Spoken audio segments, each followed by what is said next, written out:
திருவிசைப்பா, திருப்பல்லாண்டு, திருமந்திரம் என்று வரிசையாக நம்முடைய சைவ திருமறைகளை 12 என்று வகுத்திருக்கிறார்கள். அப்படிப்பட்ட அந்த 12 சைவ திருமறைகளிலே நமக்கு முதல் 3 திருமறைகளை நமக்கு தந்த அருள்பெரும் பிள்ளை, ஆளுடைய பிள்ளை என்று சைவ பெருமக்களால் அழைக்கப்படுகின்ற அந்த திருஞான சம்பந்தரை பற்றி நான் இங்கே சொல்ல இருக்கின்றேன். நெய்யங்களே, பல்வேறுபட்ட செய்திகளை பெரிய புராணத்திலே சேக்கிழார் பெருமான் தந்த விஷயங்களை சொல்லி இருப்பார்கள். ஆனால் நம்ம சொல்லுவோம், ஒரு நாட்டுப்புறத்துல ஒரு பழமொழி சொல்லுவோம், 4 பேர் போன பாதையில போ அப்படிம்போம். 4 பேர் போன பாதையில போ அப்படின்னா என்ன அர்த்தம்னா, 4 பேர் போன பாதையில கல் இருக்காது, முள் இருக்காது, கரடு முரடு இருக்காது. ஏன்னு கேட்டா நடந்து நடந்து பாதை நல்லா இருக்கும். ஆனா உண்மையிலே அந்த பழமொழிக்கு அர்த்தம் என்னன்னு சொன்னா, 4 பேர்கள் நம்முடைய ஞான சம்பந்தர், திருநாவுக்கரசர், சுந்தரமூர்த்தி சுவாமிகள், மாணிக்கவாசகர் சுவாமிகள் என்று சொல்லப்படக்கூடிய இந்த 4 பேர்கள் போன பாதையில போனீங்கன்னா நம்முடைய ஆன்மாவானது ஜீவ முக்தி அடைந்து சிவனுடைய திருவடிகளை, சிவனுடைய திருவருளை பெறுவதற்கு தோதாக இருக்கும். எனவே இந்த 4 பேர் போன பாதையில ஏதாச்சும் ஒரு பாதையில போகணும். அதாவது திருஞான சம்பந்தர் போன பாதை வந்து சத்புத்திர மார்க்கம் என்று சொல்வார்கள். சத்புத்திர மார்க்கம்னா அப்பாவுக்கு மகனுக்கு இருக்கக்கூடிய உறவு. ஒரு அப்பா நல்லா இருந்தா மகனும் நல்லா இருப்பான். நம்முடைய சிவபெருமானே தந்தையாக இருந்து சிவபெருமானே வளர்த்தெடுத்த அந்த ஆளுடைய பிள்ளை ஒரு அப்பாவுக்கு மகனுக்கும் இருக்கக்கூடிய அந்த உறவினிலே செல்கின்றது. அதுதான் சத்புத்திர மார்க்கம். இன்னைக்கு நம்ம சொல்லுவோம், நம்ம பிள்ளைய பார்த்து கேட்டேன், அன்னைக்கு அந்த படிக்கவே ஒருத்தன் கேட்டேன், அவனை போன இருக்கான், என்னடா தம்பின்னு சொல்லி கேட்டேன். அவன் சார் நான் இங்கதான் சார் இருக்கேன் அப்படின்னா, சரிப்பா அங்கதானே இருக்க, சரி இப்ப என்னப்பா செஞ்சிட்டு இருக்க அப்படின்னு சொல்லி கேட்டேன். எங்க அப்பாவுக்கு உறுதுணையா இருக்கேன் சார்னா. அப்பாவுக்கு உறுதுணையா இருக்கியா, பரவாயில்லையே நல்ல பையனாச்சே, உங்க அப்பா என்னடா செய்தான்னு கேட்டேன். அவன் சொன்னா, எங்க அப்பா சும்மா இருக்காரு சார். அப்பாவும் சும்மா இருக்காரா, மகனும் சும்மா இருக்காரா, எப்படி இருக்கும் அந்த குடும்பம் நினைத்து பாருங்கள். ஆனால் ஒரு பிள்ளைக்கும் தந்தைக்கும் இருக்கக்கூடிய உறவுதான் திருஞான சம்பந்த மூர்த்திக்கும் சிவபெருமானுக்கும் இந்த உறவு. அதே போல தாச மார்க்கம், அது திருநாவுக்கரசருடைய மார்க்கம்.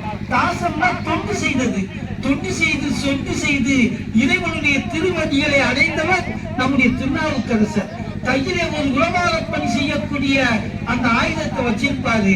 எங்கெல்லாம் ஆலயங்கள் இருக்கின்றதோ அந்த ஆலயங்களை எல்லாம் அவர் என்ன செஞ்சாருன்னா, இன்னைக்கு உலகார பணின்னு சொன்னோம்ல, அந்த உலகார பணிக்கு முன்னோடியாக இருந்தவர் நம்முடைய திருநாவுக்கரசர் என்பதை நாம் மறந்து விடக்கூடாது.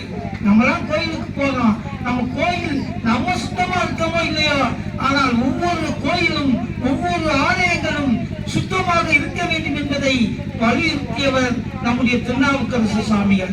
அதாவது ஒரு தொண்டனுக்கும் ஒரு வேலைக்காரனுக்கும் இருக்கக்கூடிய உறவு திருநாவுக்கரசர் சுவாமிகளுக்கும் நம்முடைய சிவபெருமானுக்கும் இருந்த உறவு. அதே போல சுந்தரமூர்த்தி சுவாமிகள் இருக்கிறார்கள். அந்த சுந்தரமூர்த்தி சுவாமிகள் சிவபெருமானிடம் வைத்திருந்த உறவு வந்து ஒரு நண்பனுக்கும் நண்பனுக்கும் ஏற்பட்ட உறவு. 2 நண்பர்கள், அதாவது சகமார்க்கம் என்று சொல்கிறார்கள். நம்முடைய 2 நண்பர்கள் எப்படி அன்பாக பழகிக் கொள்வார்களோ அதே போல இவர்கள் இருவருடைய அந்த பழக்கமும் நட்பும் இருந்தது.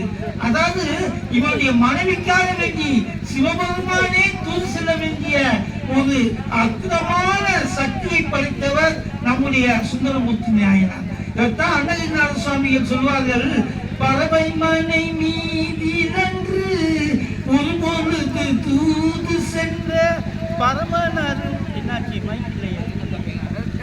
பறவை மனை மீதிலன்று ஒரு பொழுது தூது சென்ற பரமனருளால் வளர்ந்த குமரேசா. தன்னுடைய மனைவிக்காக வேண்டி சுந்தரமூர்த்தி நாயனாருக்கும் அவருடைய மனைவிக்கும் கருத்து வேறுபாடு இருந்த பொழுது அங்கே வந்து தூது சென்றவர் நம்முடைய சிவபெருமான். அதே போல மாணிக்கவாசகருக்கு ஒரு ஆசிரியர், நம்ம நல்ல ஆசிரியர் இங்கே அமர்ந்திருக்கிறார் மனோசாரு. அவரை போல எப்பொழுதும் மாணவர்கள் மீது நல்ல கண்ணோட்டம் கொண்டவர் தான் நம்முடைய மாணிக்கவாசகர் சுவாமிகளுக்கும் இறைவனுக்கும் இருக்கக்கூடிய உறவு. சிவபெருமானே ஞான ஆசிரியராக இருந்து அவரை ஆட்கொண்டார். மெய்யன்பர்களே, இந்த 4 பேர் போன பாதையில ஏதாச்சும் ஒண்ணு சத்புத்திர மார்க்கம், சகமார்க்கம், அதே போல தாச மார்க்கம், சன்மார்க்கம் என்று சொல்லப்படக்கூடிய இந்த 4 பாதைகளிலே ஏதேனும் ஒன்றை பற்றி கொண்டு இறைவனுடைய திருவடிகளை நாம் அடைவதற்கு தான் 4 பேர் போன பாதையில போ அப்படின்னு நம்ம முன்னோர்கள் சொல்லி இருக்கிறார்கள். மெய்யன்பர்களே, இந்த 4 பேர்த்துல 3 பேர் பிறப்பதற்கு பிறப்பிலே எச்சம் இருந்திருக்கிறது. நீங்க எல்லாம் நிறைய திருஞான சம்பந்தரை பத்தி கேட்டிருப்பீங்க. ஆனால் பல்வேறுபட்ட செய்திகள், சொல்லாத செய்திகளையும் இங்கே நான் உங்களுக்கு சொல்லலாம் என்று நான் நினைக்கின்றேன். அதாவது மற்ற 3 அடியார்கள் பிறப்பதற்கு பிறவியிலே எச்சம் இருந்திருக்கிறது. ஆனால் திருஞான சம்பந்தர் பிறக்கிறதுக்கு